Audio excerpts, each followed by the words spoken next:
Well, and that's the way that's how human brains work and Yeah, human physiology works, is that you right, can have a 2-second interaction with somebody that could never be replicated on a right. computer, and it doesn't need to be.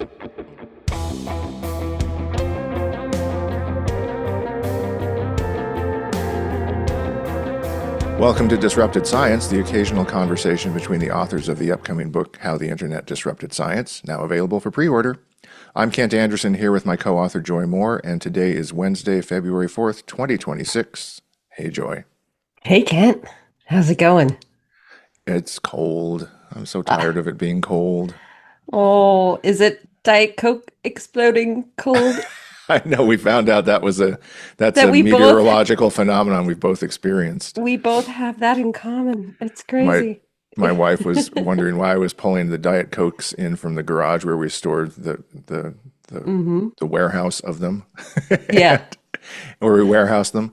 And I said, "You don't remember last year when they exploded and during this cold snap?" And she's like, "Oh, that's right." So, Yeah. what's odd though is that we also have bottled waters out there because we're horrible human beings, Hmm. but they have a And you buy purpose. So plastic. and Yeah. we buy plastic and we also consume air and stuff.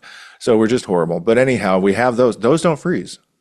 No, there's something about the It's Diet Coke that's specific. I think it's the carbonation. It's the It carbonation, has more air in and it it explodes. So and it it, explodes. It's so awesome yeah. And and I've had the messy. I've had the opposite. So both time I've had exploding beverages was when I was house sitting for Oh friends. no. So one was the frozen Diet Coke, but the other was the homebrew beer in the summertime. What? Oh, And that exploded that's in the all sorts of heat. bad. Was it where was it in the house or garage or Well, no, it was basement? so it was a top floor apartment Okay. under a sunroof, and Right. yeah, I was just there to feed the cat, and there was exploded beer. The other place, I was just there to feed the cat, and there was exploded Diet Coke. So did the beer involve glass too? Yeah, yeah, yeah. Oh, you got It's the all very full. dangerous. Oh, very nice. I hope the cat survived.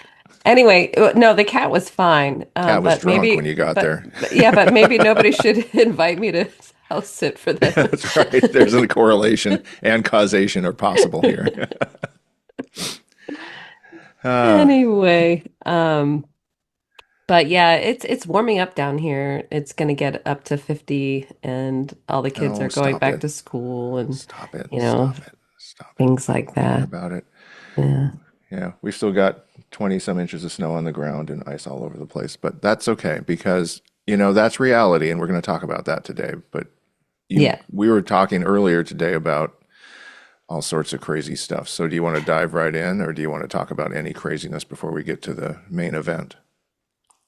Well, I think the first craziness, just to get it out of the way, because it's been going back and forth on the text chains and things like that, and Hmm. I can't. And it was on Hard Fork today. They did a special episode. What the heck is this Molt book? What is it?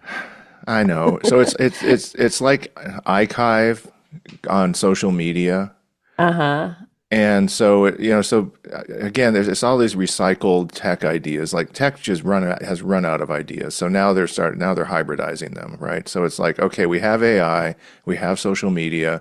Let's put them together and see if anything happens. And maybe we'll get emergent into intelligence because there was intelligence in either of those. There's not. There's programming, and you're just going to get programming that does stuff maybe. But in any event, so it's this AI based social network that you can has supposedly agentic AI talking to other agentic AI and blah blah blah. But Wired had a really good story, and we'll put a link in the show notes to this about a human who went in and got another AI to show her. I think the journalist was female, but so I'll say her how to infiltrate Moltbook and disguise herself as an agent, and wrote the script for her to do that. I mean, it's just insanity, right? You get a flavor right there. So she goes in and tries to start a cult But the agentic AIs are so stupid and they're so already captured by commercial dark web commercial interests like Bitcoin. They're trying to sell each other Bitcoin. I mean, Yeah. it's basically a slum of social media bots trying to sell each other drugs, AI drugs, and it's just and do AI Yeah. transactions. It's just very Well, it quickly it went it from sounds like high the aspirations to low seamy stuff, it you know. sounds like the worst version of what was the original one called? Second Life. Oh, Uh right. and then the metaverse, and now Right. it's just like Yeah, it's just getting it, it's the same thing. Okay. yeah, it's just but it's even more garbage More because garbagey. all it is But garbage talking to garbage and right, but the so fact that we're even talking about it is because there's an AI component to it. yeah, right. Otherwise, like the other ones were just for the dorks to stay in dork world, and now we need to know Hey, about this. hey, let's be nice to the dorks. Okay. Our friends that stand up for science like That's dorks. true. Sorry, I Yeah. I misused that word. Yeah. We always love Colette always comes out with, "Hey dorks, get ready dorks." And where I'm like I love that. I just think that's beautiful and catches your attention and has the right feel to it. So, we're all for dorks. We aren't for fake dorks. No, We're all for real definitely. dorks. Yeah. So, Well, speaking of real, what we're talking about today is real talk. And yeah. we're going to get into digital fantasy versus non-digital reality. So why don't you Sounds kick good. us off? Let's do it.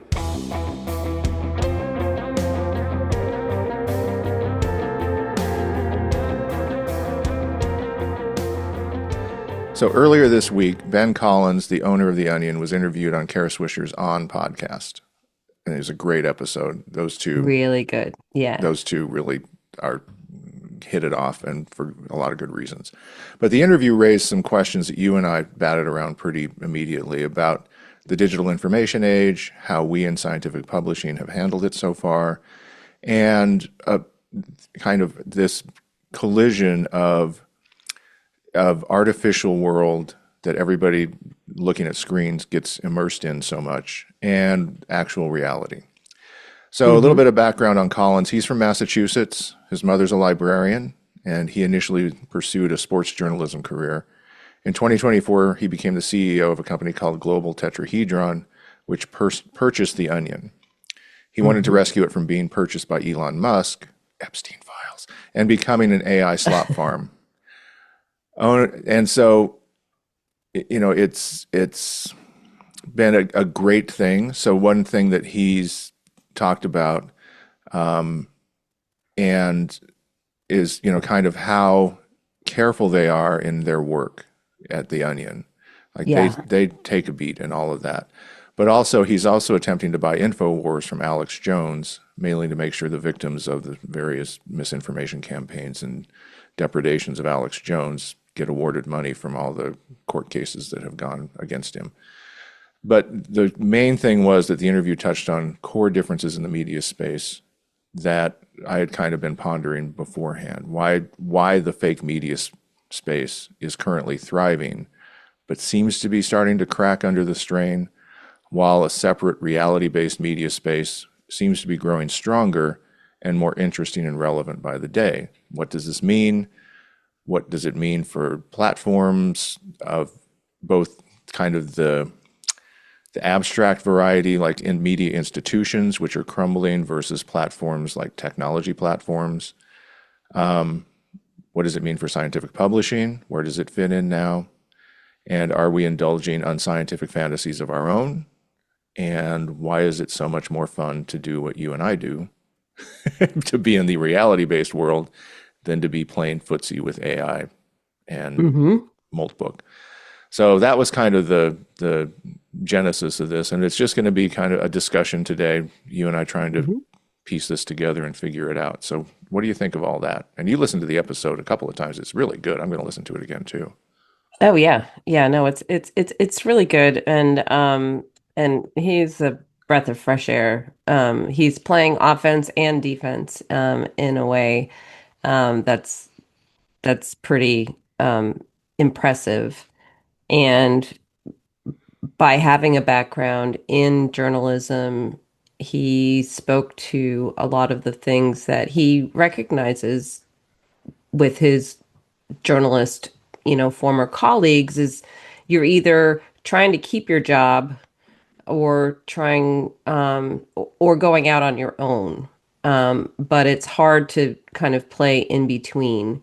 And Hmm. so a lot of the what so-called mainstream media is just self-preservation, as opposed to what it was set out to be. And he's using the onion to, make fun of everybody, but in a very thoughtful, and kind of putting a mirror up to society way. Yeah. And it's interesting. He mentioned that advertisers are rushing to the Onion Hmm. because they can actually speak normally there, right? Yeah, They want their brands to be able to talk normal, as he said, talk normal or be funny or whatever. And everyone right. else is relying on AI and it's messing everything up and it's not normal. And the advertisers are like, no, we want to communicate, say things to our customers, and your venue is like they come in with a clear head and you keep their heads can stay clear. And the other quote I wanted to relay was, I thought this was great. So he was talking about how their print edition is up to 65,000 paid and Hmm. 65,001 after this interview. Because he made a lot of great points about why print is still so darned effective, because of the constraints actually help information and support it. But anyhow, he said, right now people get their information in the most base and stupid ways possible. We're all competing with people who seem to drink paint for a living. There's a reason the Washington Post is going to die before the Onion becomes one of the biggest newspapers in the country. It's because they licked the boot and we kicked back.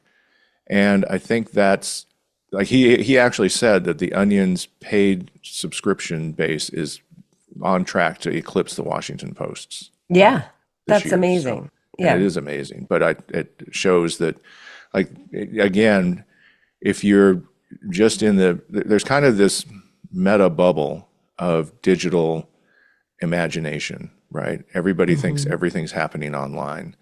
But when you pop out of that and you look around, it's like there's tons more that's happening not online. And you look at where things, are changing. We have a little section in the book about catch basins. Hmm. And when Google had a controversy about paying off the founder of Android after sexual harassment claims, Google had all these tools inside to let people vent. And they wore themselves out. And they realized that they needed to actually go out on the street and march Mm. because these digital catch basins are not helping to change things. What's changing things are thousands of people marching through the streets or just being out and being with other people, right? Hmm. I hadn't thought of it that way, that the digital catch basins are like it's confusing people into staying in their own lanes Yeah, it's in wearing a them way. out. I Yeah. think I think it wears them out, and then they think they've done something, right?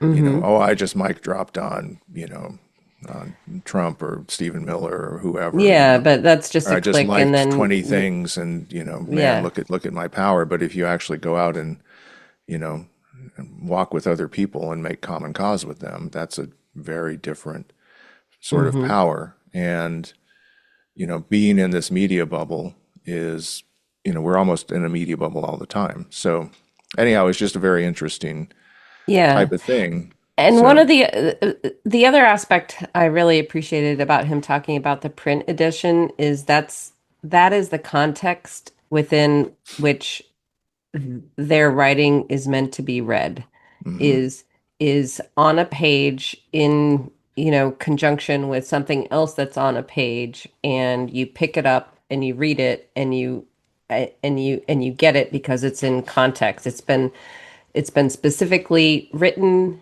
and typeset for you to use your human eyeballs to read it in this paper context.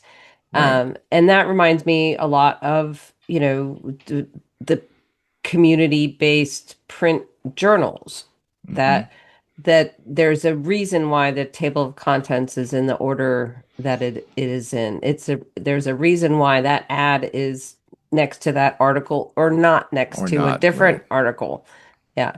Yeah. Um, Well, the and other and interesting. Oh, sorry. Go ahead. and then just but he's also I appreciated he's like, I'm not this guy who's trying to tell you to go back, like turn the time clock back and listen to Mm. everything on vinyl. It's just understanding like there's a digital space and there's a print space and they Well, and both the he also occupy said their the own. demographics of Yeah. his readership is young, like 13, Yeah. 14-year-olds, high school students, and the parents are stealing the paper from them.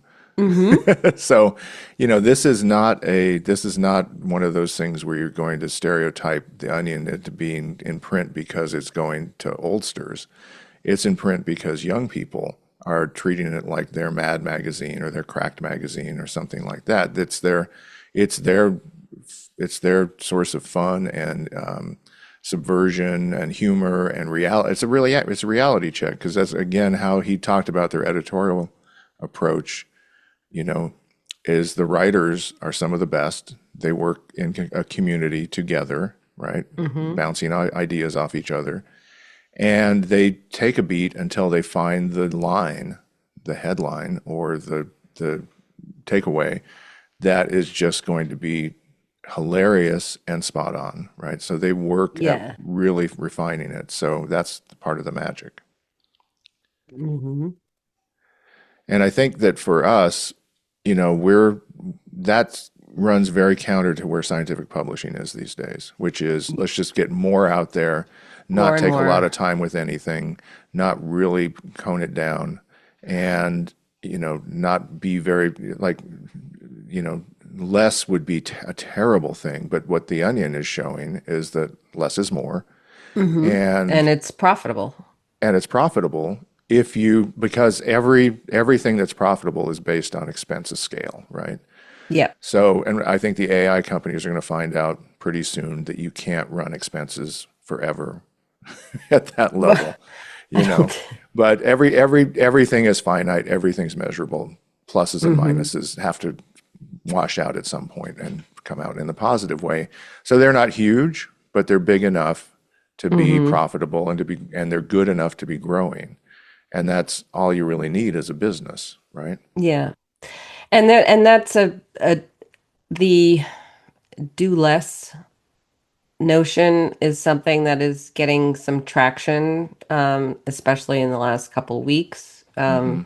We wrote about it last week. One thing that you can do in scientific publishing to, protest things that you don't like is don't contribute to companies that you don't appreciate or that don't stand for the things that you believe in.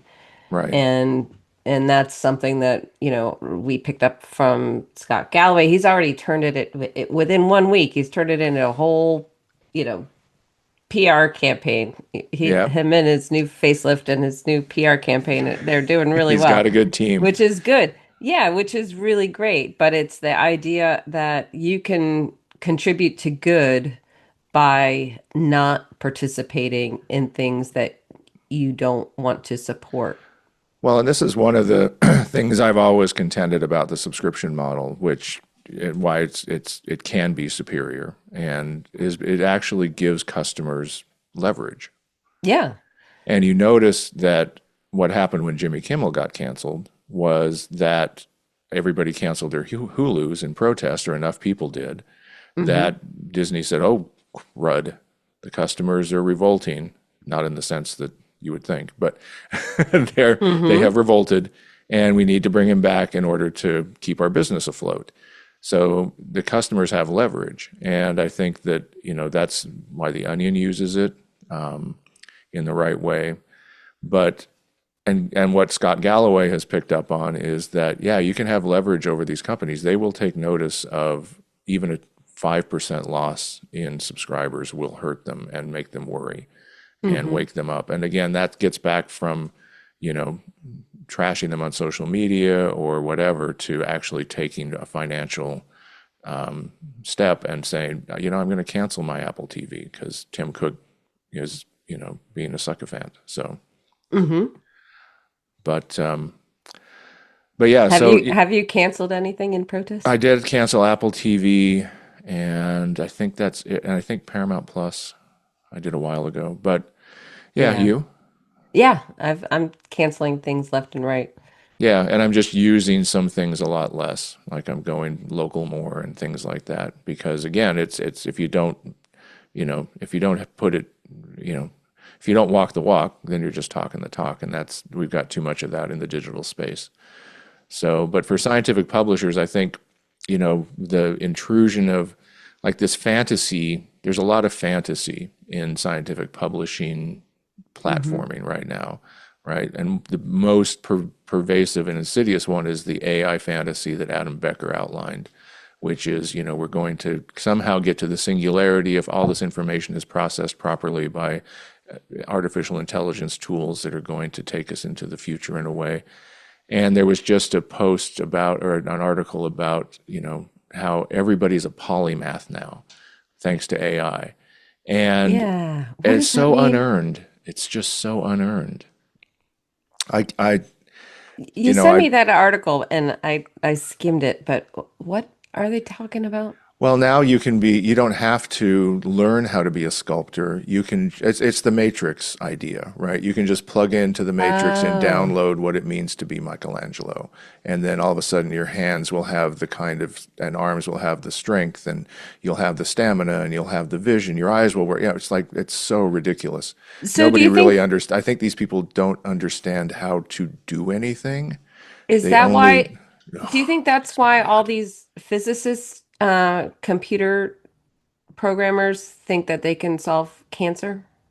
Yeah, I think they have Okay. no experience. They think it's an intellectual challenge. They don't think that it's a real life challenge with patients who you know, are patients and people, and it's a complicated socioeconomic set of interlocked systems and genetics that are unpredictable and environmental factors you don't always understand and cells that we don't really understand. I mean, it's just so ignorant and arrogant at the same time. And that's why Yeah. reality is, I mean, that's why I wrote this week about a couple of things with JAMA and NEJM, which to me were like the cream of the crop epistemic brands in medicine. And now they've Hmm. fallen into the fantasy world trap, right?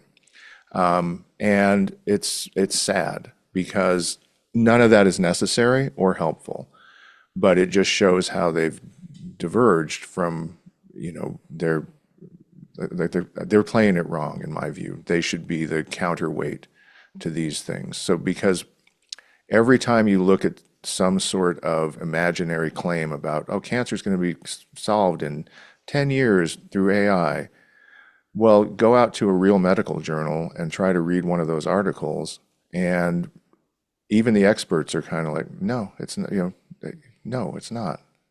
That's not Yeah. real. That's imaginary. And to have AI systems plunked in the middle of reality like that, it's just Hmm. inviting more fantasies into a space that doesn't benefit from them. Well, they're not only inviting more fantasies, they're inviting grifters Hmm. and anti-science propagandists into their Yeah, platforms. And so that's kind of where I stand on it, is you don't need to have these amplification listicles. You do not need to have an AI bot on top of your journal for your core journal audience. But you know who's going to use it? Are the people who are using science against science. And yeah, so it's just inviting the pirates into take over. And we've seen that time and time again for the last couple years that since we've been working on this, right? yeah. Like, yeah, it's so funny that Kirk Milhoan is now Oh he God. made his way all the way to the CDC from being on Newsmax, Yeah, and it's yeah, just these people are using good science against good scientists in order to create terrible outcomes for public health. Right. And Um, I would say they're using scientific publishing's current alignment with a fantasy world hmm to drag it into a fantasy world they're creating in order to exploit populations in reality, right? Yeah. So they're spinning up these stories about like we saw, and this was kind of interesting how this all overlaps, right? So on the podcast that interviewed the guy from The Onion was hmm sponsored by Groons, Yeah. which is a supplement company that has a green stuffed bear as their chief scientist, chief Yeah. scientific officer. And they said, on what caught my ear on the podcast, is they said, as demonstrated by 35,000 clinical trials. And I'm like, okay, red flags ahoy. Yeah. Because A, appeals to quantity are a red hmm flag when it comes to science. Of course. And B, if you know scientific publishing, no bleeping That's way. that's not a thing. That numbers crap. And then, okay, so then I go look and I'm expecting, like we see with AG1 and other supplement companies, it's all going to be pay to play, MDPI, Frontiers, garbage hmm papers, right? Special issues and all that. They don't even bother with that now. They have a stuffed green bear Uh-huh. that's their chief scientific officer. And they just say, trust us, we did a lot of trials of this through a lab. And the guy's like a Yeah. VC guy from Colorado who is probably spends most of his time Right. skiing. I mean, I'm sure he has no 35,000 qualifications 35,000 people probably ate a gummy and didn't and nobody die. died. But it doesn't mean that Hooray. it should, replace the broccoli and carrots and other vegetables that you should eat. But that's a really good point. And as we're talking about the media space and how much media is consumed via podcasts and Hmm. newsletters. And when you're looking at the trust markers and the advertisers, they've really aligned in ways that don't make sense for a lot of the content. Hmm. I know a lot of the podcast hosts don't have any control over what brands are advertised. That's what's paying their bills and they need to get Right. paid. But then a lot of them do read it, Yeah. like yeah, and it's really insidious and it makes me crazy every time I hear a podcast talking about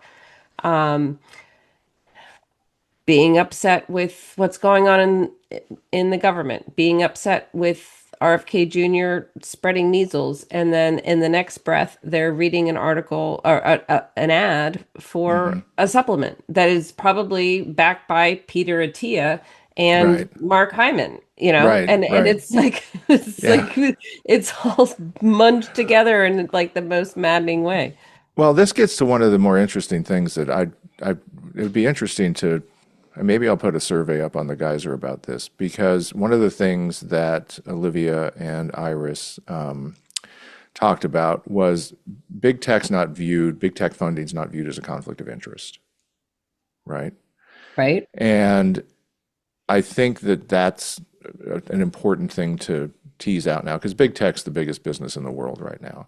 And now hmm you have big supplement, which is actually bigger than big pharma, if I remember correctly. Yeah, like 3x. Yeah, like 3x. And that's not viewed as a conflict of interest necessarily, right? So we need to wake up and update our conflicts of interest because having big tech on your platform or participating in big tech initiatives, maybe that's a conflict of interest. Maybe it's an bit of unreality you should excise in order to keep it real. Because I think that, and Skylar Hughes talks about it kind of being weird. Yeah, That's weird. Why, it's NEJM, weird. why do you have an AI companion on one of the top best human-made journals in the world? That's weird. hmm That's bit of unreality that you don't need to be there.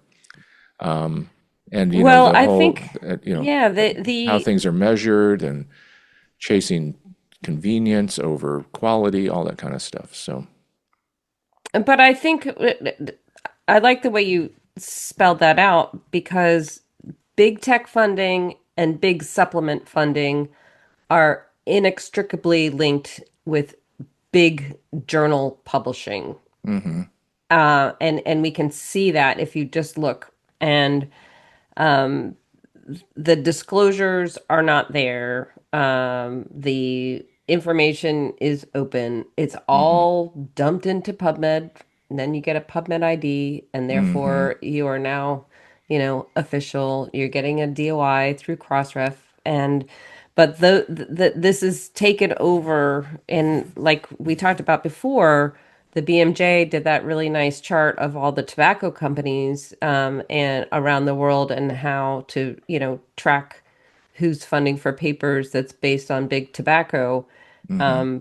But big tech and big supplement need to be part of that program Yeah. if the publishers care. Maybe they don't. I Yeah. think they Well, I mean should. but that's why science is the ultimate. It was invented to orient us toward reality, right? Mm-hmm. Instead of stating a belief and then creating a belief cult around it and trying Yeah. to, create a new religion or a splinter group or a movement or something like that. You stated your idea as a hypothesis, which you then had to test. And if it failed to test, then you couldn't move forward with that idea, right? That Mm-hmm. grounded us in reality in a really important way. And we seem to have slipped that that step, and we're just kind of saying, okay, now you can basically say anything as long as you pay to publish Mm-hmm. it, and we won't tell everybody who paid to publish it. You'll have to Mm-hmm. figure that out. And whether it's real or not, whether it's science or not, we're going to have a narrative, right? And that's Yeah, that's the and kind of I unreality we're in. well, yeah. I mean, I think to some degree there are a lot of publishers who will just publish anything, Hmm. but most of them are just not going to publish something that they feel is wrong, right? So there's a difference between Yeah. is it right or is it not wrong, wrongity, wrong, wrong. Right. Right. Right. Right.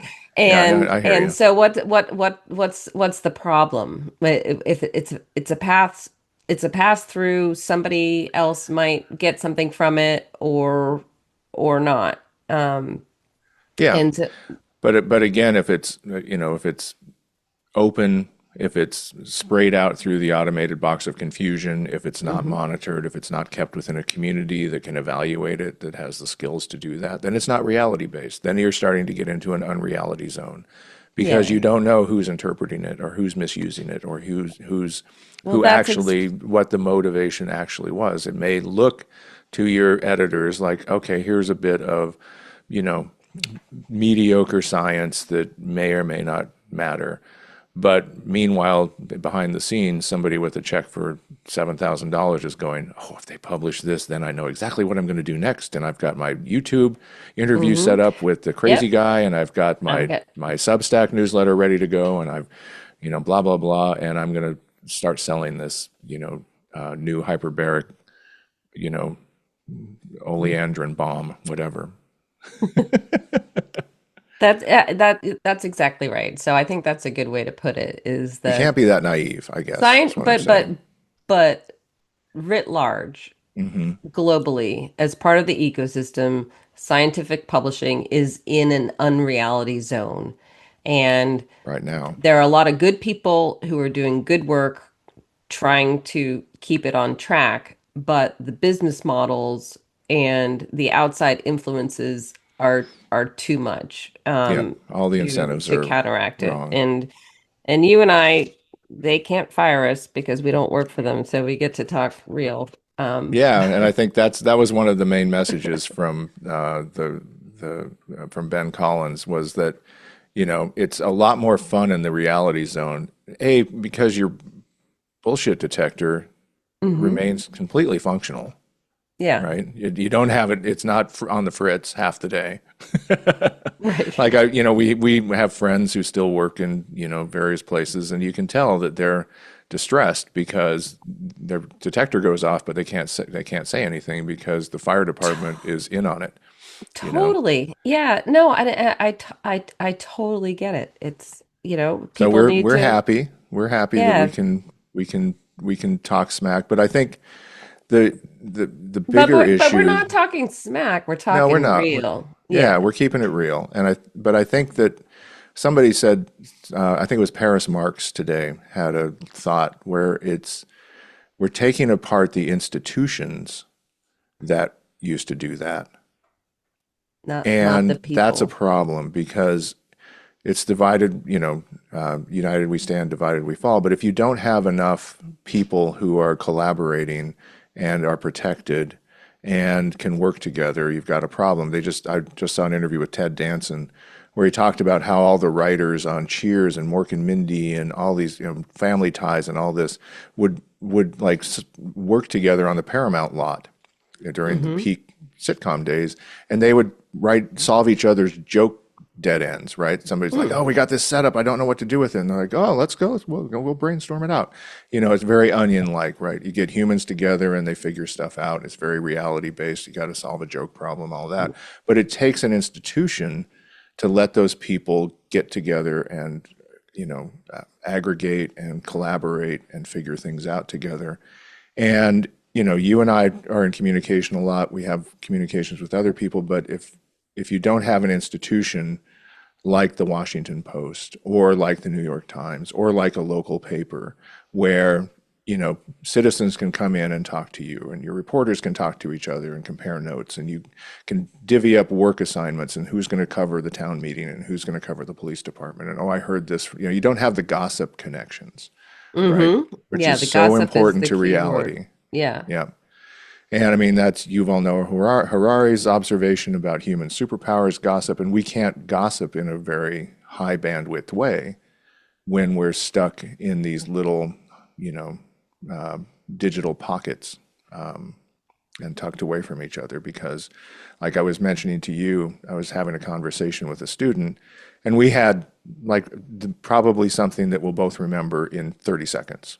Great conversation about, Mm-hmm. you know, why you like playing, why it's fun to play songs again and again. Yeah. And it was like we totally bonded, and we both walked away from it going, "That was cool." That took 30 seconds. Mm-hmm.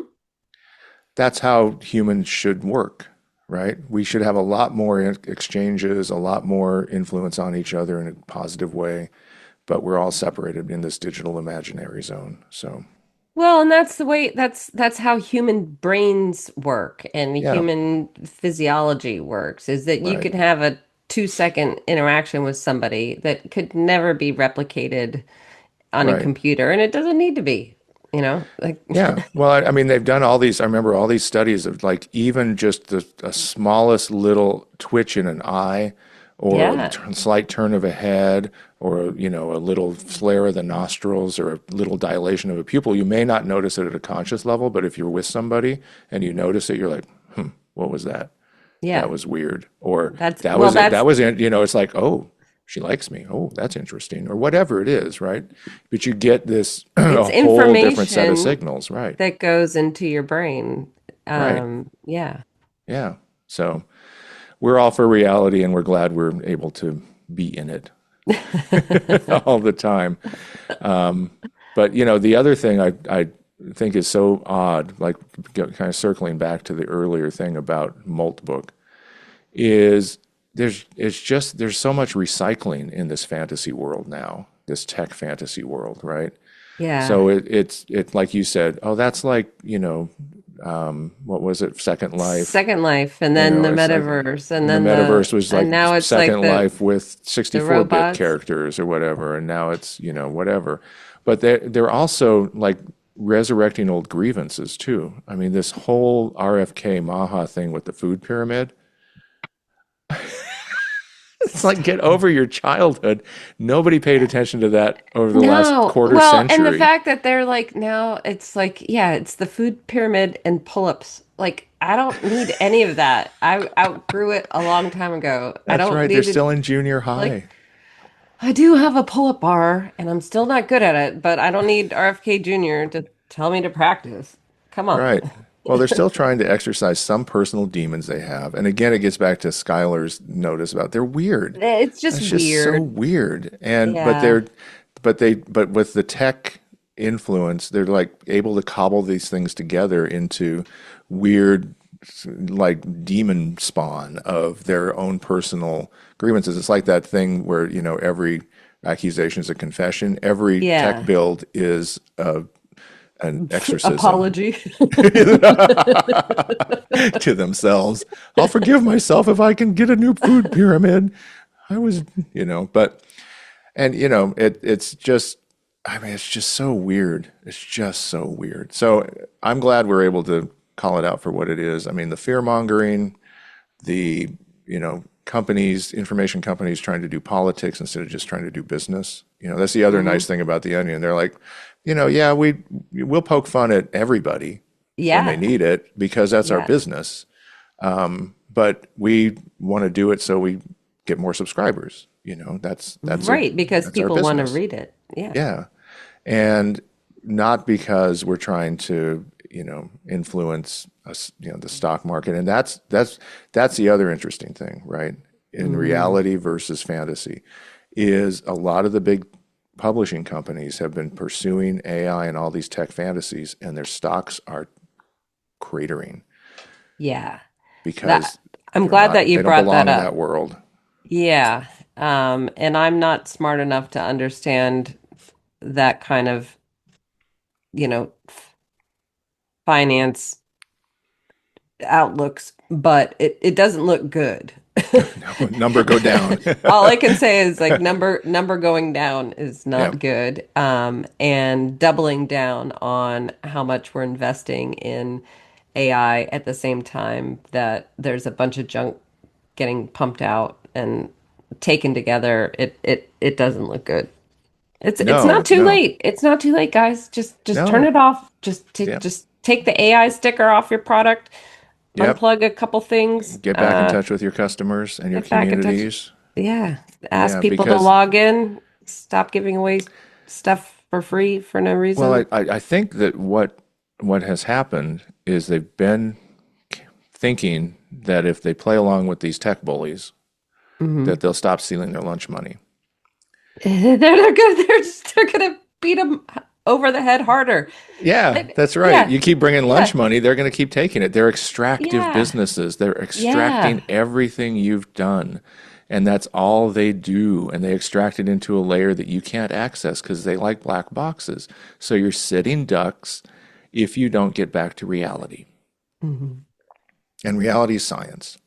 So all the leadership people and governance people, please give yourself go to a sauna, go have a deep soak in a really hot tub and let the improved blood flow to your brain And and have a and revelation. and get a print subscription to the Onion. Yes, I will put a link to that too. So, all right. Well, that was kind of our reality check, we'll call it. Yeah. And do you want to have some discovery of the week? Yes, I've discovered something. How All about right, here you? we go. I've got one too. Yeah. Okay.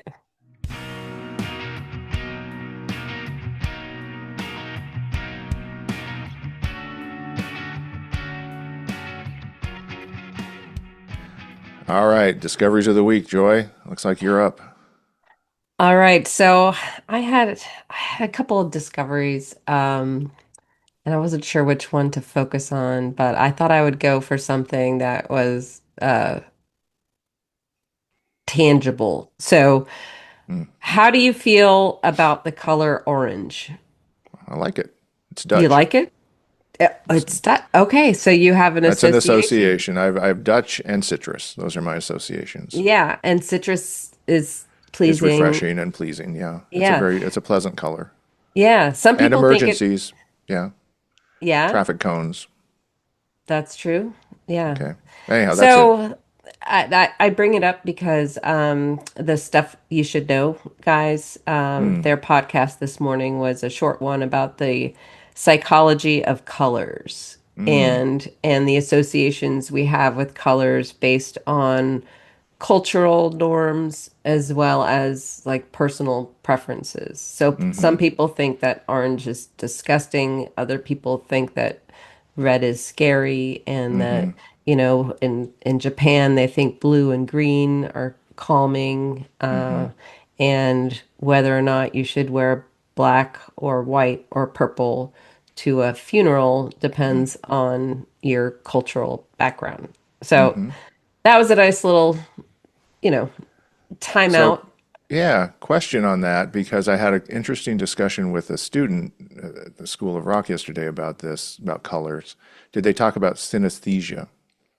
They didn't. This was a short one, but I think Okay, I'm sure they've probably written talked or about it spoken before. about synesthesia before, where you confuse, like your senses get, like Yeah, you can smell a color or yeah. So one hear of my a, students who yeah. is like, she started with me when she was 9 and was, a kind of a, quiet kid, super smart. But now she's 11 and she's like a total rock star. And it's just so funny to watch that happen. But anyhow, she's like, I have a friend who can taste colors.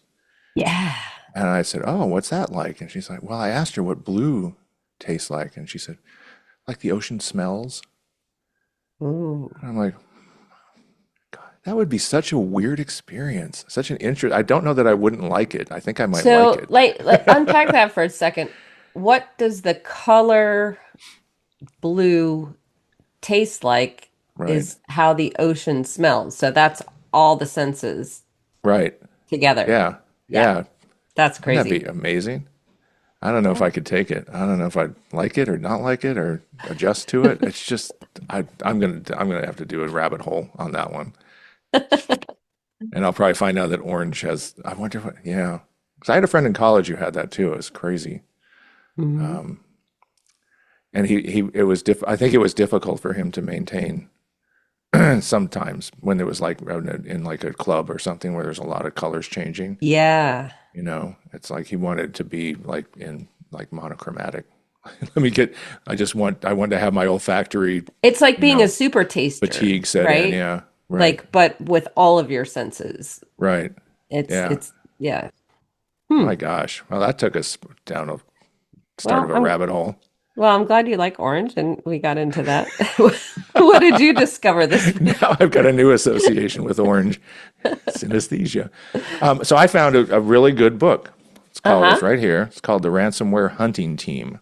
Okay. And it's by a friend of mine, Daniel Golden, who's a Pulitzer Prize winning journalist. But I didn't really appreciate the fact that he's totally awesome. He's just a super nice guy and really smart journalist. But Mm-hmm. anyhow, and another reporter, Renee Dudley from ProPublica. And I Oh. didn't know about the book, and I'm kicking myself because there's one of the more interesting first initial stories in it is how ransomware was invented by a crazy guy from Harvard, I think, who who used AIDS education materials to send a virus out a ransomware virus out to people in the 1989, 88, 89 timeframe. And Wait, wait, so wait. Hold on. He used AIDS education. health information to Yeah. spread a virus, Yes. a I know. computer virus. This is such a story, right? Wow. Yeah, I know. So I know. It just I'm just like I really wish I'd come across we tried to cover the beat the bushes for all the materials, but I'm like, oh, this would have been a really good sentence in the book, right? Hmm. Because ransomware originated with a researcher in Africa who was trying to make a buck by using age education to spread a virus. And it's like medical information has been kind of the Trojan horse for bad stuff for a long time. And Hmm. it just hit me at so many levels. Like you said, just the irony of it, a virus being spread when people are trying to learn about how to treat AIDS patients. That's terrible. But, all the things that it led to and how it was just a crazy story. But it's a great book. They write so well. Oh, And cool. yeah, it's a great read. And I just would recommend it. So the Ransomware Hunting Team is my discovery of the week. All Um, right. Awesome. yeah. because Oh my there's this goodness. whole volunteer core of people who are issuing ransomware fixes around the clock, and they're doing it just because they want to make the world right, because they're fighting the fantasy world of, Hmm. you know, hijacking your fake computer to get real money, and they want to give you a real fix. So yeah, they're trying to fix the world. All right. All right, that's So awesome. yeah, yeah, I'd recommend that book if you get to the library and pick it up. Um, all right, so Will that's do. it. Thanks for tuning in. Thanks to our friends at Provoke the Truth for the music. If you have topics you want us to cover, please email us at disruptedscience@gmail.com. We would love to hear from you. You can also keep up with developments at the Geyser, where you can subscribe to support our efforts. And thanks for listening. Thanks, everyone. See you later.